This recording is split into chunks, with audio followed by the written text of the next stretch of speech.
from this to this. Hi guys! Welcome back dito sa ating kitchen, and for today's video ay meron tayo dito mga manggang hinog, and kung yung iba ay nasa avocado era na, tayo ay nandito pa din sa manggang hinog. Guys, gagawa tayo ng tatlong napakasarap na mga dessert gamit itong ating mangga. Ang una natin gagawin is yung mango sticky rice.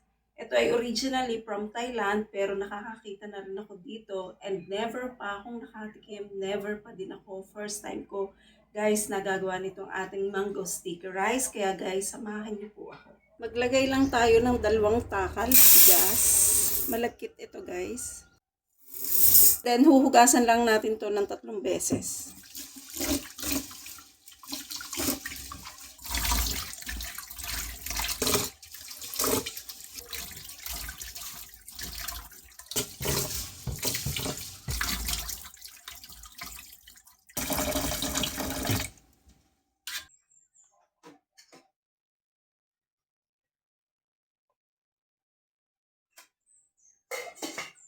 Habang nakasalang yung ating malagkit na bigas, ay magagawa naman tayo ng kanyang pinaka-sauce or yung pinaka-syrup niya. Meron tayo ditong 2 kokomama. Ilagay lang natin. Buhayin natin yung apoy. Since first time natin gagawa, ay kalahati munang tasa ang ating ilalagay dito sa ating gata.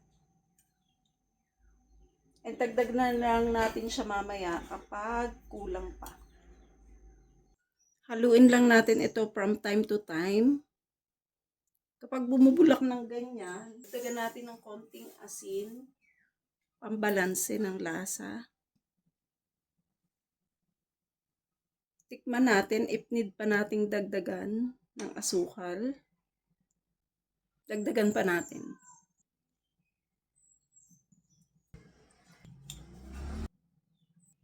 Almost nagamit natin yung ating 1 tasa ng asukal. Kapag bumubulak-bulak na itong ating pinaka-syrup, lagyan natin ng slurry or itong ating 1 kutsara ng cornstarch na nilagyan lang ng ganito kadaming tubig. Pampalapot yun guys. Pag na-arrive natin guys yung lapot na gusto natin, pwede na natin itong patayin ng apoy. Guys, yung mahigit sa kalahati, isinalin na natin dito sa bowl. Pero nagtira tayo dito sa ating pan para naman dito natin ilalagay yung ating sinaing na malagkit.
Titikman natin guys ngayon itong ating mango sticky rice.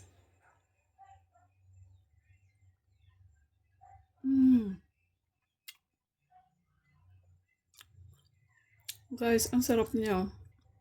Ang ligat nitong ating malagkit na bigas. Ang ligat nitong ating malagkit. And yung ating sesame seeds, wag niyong kakalimutang maglagay kasi nakaka-add siya sa flavor nitong ating mango sticky rice. Guys, ang next naman natin na lulutuin is itong ating mango tapioca. And uunahin natin itong ating gulaman. Maglagay tayo ng 4 na tasang tubig. Ang nasa sachet po is 6, pero ako, ang ginagawa ko is 4 lang para mas maligat siya.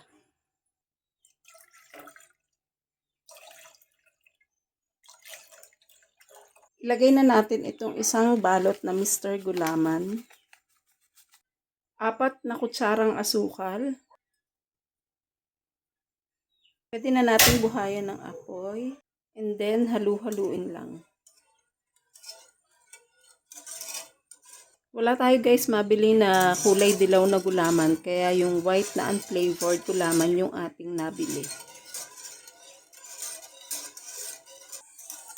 Kapag ganyan na guys yung ating itsura ng gulaman, pwede na natin itong langyan nitong ating condensed na mango flavor. Since nga kulay puti yung ating gulaman, ito yung ating gagawing pampakulay.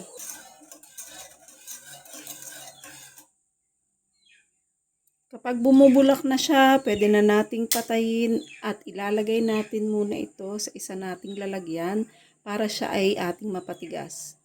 Ibuhos muna natin dito para mabuo siya. Next naman natin lulutuin is yung ating sago or yung ating pinakatapioka. And naglagay dyan lang tayo ng tubig sa ating kaserola.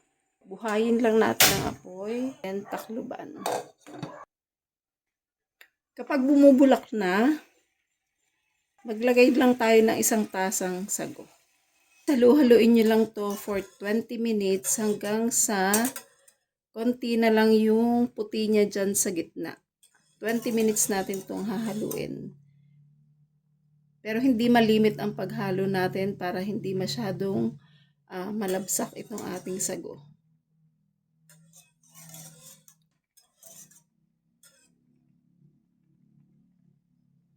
After 20 minutes, papatayin na natin. And then, tatakluban natin. Maluluto pa dyan and matatanggal yung pinakaputi-puti niya. Habang iniintay natin na lumamig itong ating gulaman, mabuo at saka yung ating tapioca, magagayat muna tayo nitong ating mangga.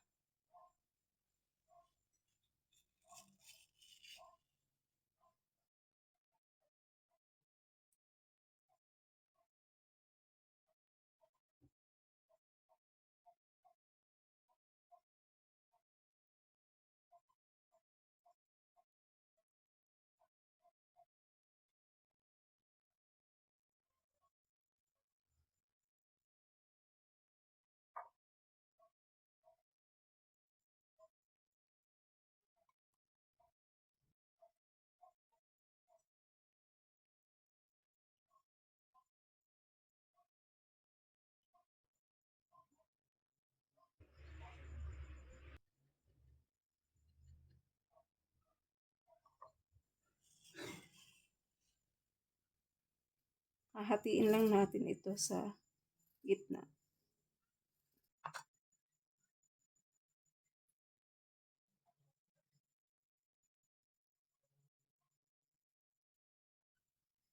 Itong ating mga buto, mamaya magagamit din natin ito sa paggawa naman natin ng ice cream. Ito na guys yung ating sago.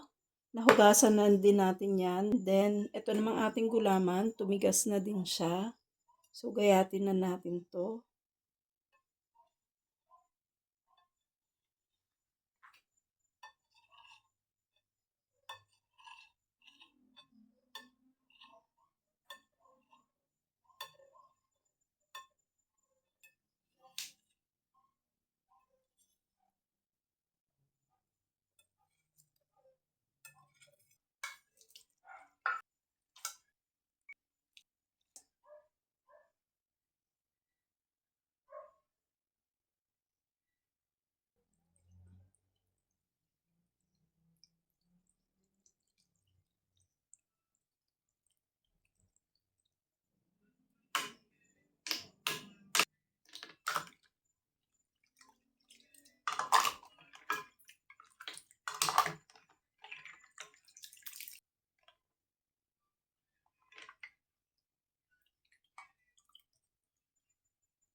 Guys, ang next naman natin gagawin is itong ating mango ice cream.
Kapag siya ay halong-halo na, pwede na nating lagyan itong ating graham crackers.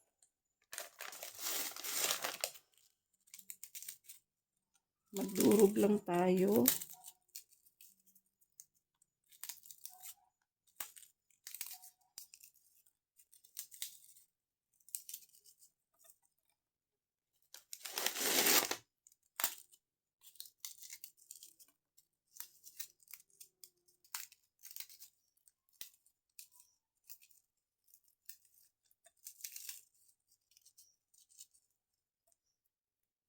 Nasa sa inyo guys kung gaano siya kadami and kung gaano siya kalalaki.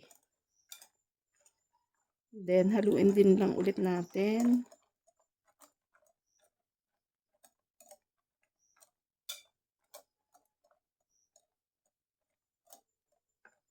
Mangga.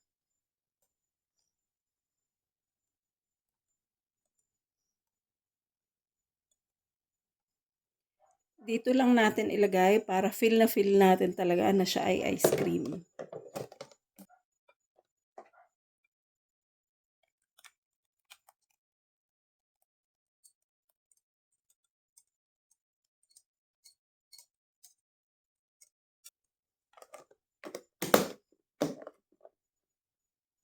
Pasok muna natin siya sa ref.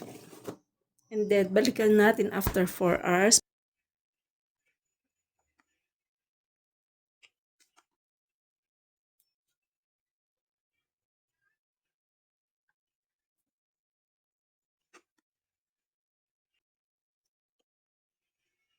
Tikman natin guys itong ating ice cream.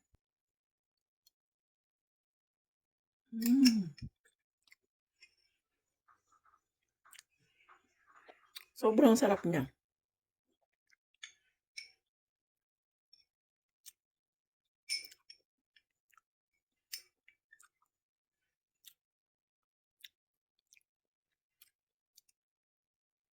Tamang-tama lang yung kanyang tamis. And then yung mangga at itong ating graham.